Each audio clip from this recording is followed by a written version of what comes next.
ओम शांति। तो क्या होता है कि जैसे हम लोग अलग अलग टॉपिक्स पे बात करते हैं तो एक इश्यू ये आता है कि जो भी हमारे नज़दीक संबंधी होते हैं उनको लेकर कई बार हमारे मन में चिंता होती है। जैसे आप देखेंगे कई बार जो माँ होती है उसका बच्चा छोटा होता है तो बार बार ही उसको बच्चे की बहुत चिंता रहती है कि कहीं और कोई नहीं तो मक्खी मच्छर ही ना बैठ जाए। तो आप देखेंगे ऐसे करके बहुत ज्यादा चिंता होती है। और कई बार लोगों को ये चिंता होती है कि बच्चा जल्दी नहीं घर आया। और कई बार वो चिंता जायज होती है, कई बार वो चिंता मतलब ना भी करी जाए तो भी चल सकता है। तो बात ये है कि जब उस चिंता से बचा कैसे जाए, क्या भगवान जो है वो क्या ऐसे वर्षन सुनाते हैं कि जिसको हम वहां पे यूज कर सकते हैं, कि प्रैक्टिकल लाइफ में हम उसको यूज कर सकते हैं और उसमें हमारे वो काम आ सकते हैं। तो इसमें एक तो ये जानना जरूरी है कि मोह और प्यार में अंतर होता है। जब मैंने पहले ये ज्ञान बहुत साल पहले जब मैंने लेना ये स्टार्ट किया था तो मेरे विचार में तो मोह तो बहुत बढ़िया चीज थी। और जब मेरे को पता पड़ा कि यहाँ पे सिखाते हैं कि मोह नहीं करना चाहिए तो मुझे तो नहीं पसंद आया था। क्योंकि मुझे ऐसा लगता था कि अगर मेरी माँ अगर मुझसे प्यार ही ना करे तो वैसे ही दुनिया में बहुत कम लोग आपसे सच्चा प्यार करते हैं, उसमें भी आपकी माँ सबसे ज्यादा आपको करती है सबको। तो जानना ये जरूरी है कि मोह और प्यार में अंतर ये होता है कि मोह में आप चाहते या ना चाहते हुए स्वयं का अधिकार उस पर महसूस करते हैं। और प्यार में जबकि आप प्यार तो करेंगे मगर अधिकार नहीं जताएंगे उसके ऊपर।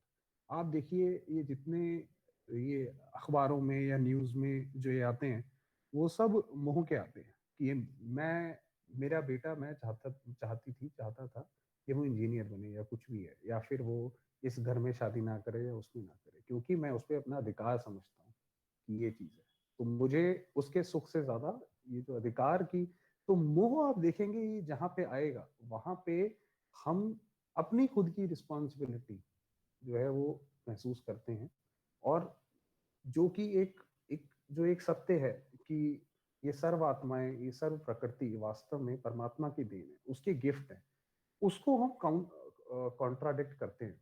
तो वो आप देखेंगे वहां पे वो मोह का जो है फॉर्म ले लेता है। शायद हमने पहले बात करी थी इसके अंदर, एक किसी ने बताया था कि एक घर में हस्बैंड वाइफ और उनकी बेटी थी।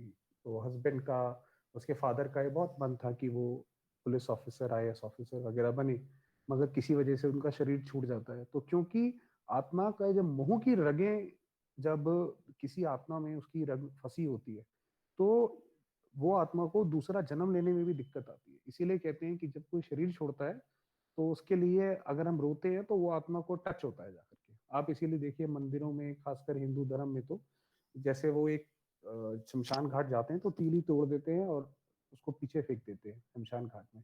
उसका अर्थ ही ये होता है कि अब हमारा संबंध टूट गया, अब ये आत्मा जहां दूसरी जगह जाए वहां पे सुखी रहे। ऐसा ना हो कि यहीं पे हम बैठे बैठे खींचते रहे उसको। तो अगर उसी इंसिडेंट पे वापस आए तो उसके जो वो पिताजी थे वो बेचारी आत्मा दूसरा जन्म ही नहीं ले पाती थी, तो वो अपनी बेटी के ही तन में बार बार आके क्या कहते हैं उसको परेशान करती थी। वो तो ये सोचती थी कि मैं अच्छा कर रही हूँ कि ताकि ये पढ़ाई लिखाई करे और जो भी ये आगे बढ़े जो उसने सोचा था, मगर उसकी वजह से उसकी अपनी लाइफ खराब होने लग गई। तो कहने का मतलब ये है कि ये जो है हमें मोह और प्यार में जो है ये फर्क महसूस पता होना चाहिए कि कहाँ पे हमारा ये मोह हो रहा है, कहाँ पे हमारा प्यार है। मोह होगा तो आपके, अगर उसके आपके डिफरेंट व्यूज भी होंगे सामने वाली आत्मा के, तो भी आपको उसमें प्रॉब्लम नहीं आएगी। मोह में प्रॉब्लम आएगी, प्यार में नहीं प्रॉब्लम आएगी। क्योंकि अगर प्यार होगा तो हमें उसका दूसरा ये है कि हर एक आत्मा जो है वो परमात्मा की संतान है। अब ये आत्मा ये मेरे साथ ये रोल प्ले कर रही है और ये एक तरह से गॉड का गिफ्ट है जो हमारे भगवान ने जो हमें सेवा करने के लिए या संबंध निभाने के लिए दिया हुआ है। अगर हम इस उससे करते हैं तो आप देखेंगे कि ये एक बहुत ही शुद्ध मोह है, शुद्ध प्यार है अगर हम इस तरह से करते हैं तो एक तो ये। और बाबा ने ये बोला हुआ है कि अगर हम किसी आत्मा को अगर ऐसे इस तरह से एड्रेस करते हैं तो टाइम बाय टाइम उसको भी, जैसे आप उसका भी जो लगाव है, जो जुड़ाव है, वो डायरेक्ट परमात्मा से, मन से उसका करते हैं, तो उसके फलस्वरूप उसका भी जो अटेंशन है बार बार डायरेक्ट परमात्मा के पास जाता है। तो उसकी रिस्पॉन्सिबिलिटी जैसे कि परमात्मा के लिए आती है, तो बाबा कहते हैं उनका भी ध्यान फिर मैं रखता हूँ, वो फिर मेरी जिम्मेदारी हो जाती है। मान लीजिए आपने धर्म के नाम पे यज्ञ में कुछ पैसा दान दे दिया, अब आपके ऊपर जिम्मेदारी ये भी है कि बच्चे को पालना है, सबको पालना है।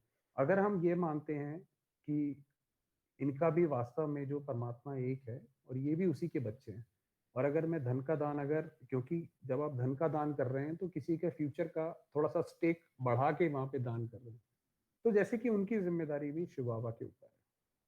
तो जैसे अभी शिव बाबा ने बोला था कि सबको ये समझो कि ये शिव बाबा की अमानत है, एक बात ये। दूसरी बात ये होती है कि अगर हम किसी भी आत्मा की, चाहे वो हमारी संबंधी है, चाहे वो संबंधी नहीं भी है, अगर हम किसी भी आत्मा की मदद करना चाहते हैं, तो वो सबसे बड़ी जो मदद है वो होती है कि अगर हमारा मन स्ट्रांग है, तो मन से हम जितना किसी की मदद कर सकते हैं, वो उसका कोई मुकाबला नहीं है। अगर मैं आपको एक एग्जांपल दूं, ये तो हमारा खुद का है। अभी आपको पता होगा दिल्ली में जैसे पीछे भी बहुत भूकंप आ रहे थे, मेरे तो फादर मदर उधर ही रहते हैं और वो भी थर्ड फ्लोर पे रहते हैं।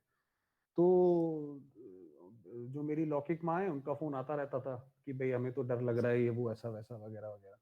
तो जब हम, जैसे हम ये योग लगाते ही हैं, तो हम जैसे बात करते हैं कि कलेक्टिव योग में बहुत ताकत होती है। तो जब हम लगाते हैं, आप भी लगाते हैं, हम भी लगाते हैं, तो एक वो योग बड़ा पावरफुल हो जाता है। तो आप वो उसकी, अगर किसी को भी आप उसको रेडिएशन उसकी देते हैं तो उसके ऊपर डायरेक्ट असर होता है। तो मैं उन्हीं के लिए योग लगाता था, कितनी बार जब हम योग लगाते थे तो मैं उन्हीं के लिए योग लगाता था। उसके बाद आप देखिए, आज वो, उनका डर तो दूर हो ही गया, उसके बाद वो खुद भी अब सवेरे 4 बजे उठ जाती हैं और 4 से मेरे ख्याल 5:30 तक योग लगाती हैं। जो हम बात कर रहे थे कि हम मॉर्निंग में स्टार्ट करने वाले हैं, तो उन्हीं के लिए वो मेरे से कह रही थी कि हम स्टार्ट करेंगे, तो हो सकता है सवेरे 4:30 से 5 हम एक और ग्रुप स्टार्ट करेंगे, तो उनके लिए करेंगे, तो सारे ग्रुप के लिए ही कर लेंगे। तो कहने का मतलब ये है कि दो बातें हमने डिस्कस करी। एक तो ये कि अगर हमारा दूसरी आत्मा से मोह नहीं है, तो आप देखेंगे कि हमारा जो संबंध है वो बड़ा मधुर रहेगा।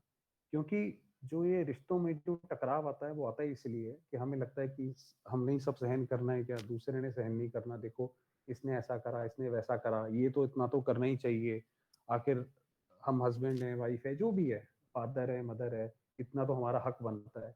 तो ये जो हक वाली बात आती है, ये मुंह में आती है, इसीलिए संबंध जो है दुख देते हैं। अगर हम ये मानते हैं कि सामने वाली आत्मा भी परमात्मा की संतान है, वो भी एक डिफरेंट एंटिटी है, हम भी एक डिफरेंट एंटिटी है, ये तो उसका गिफ्ट है, ये तो उसका एक समझो वरदान है, प्रसाद है, कि जो है ये सामने वाली आत्मा हमारे साथ संबंध निभा रही है। तो हमारी ड्यूटी है, एथिकल ड्यूटी है, मोरल ड्यूटी है कि हम इसको अच्छे से निर्वाह करें।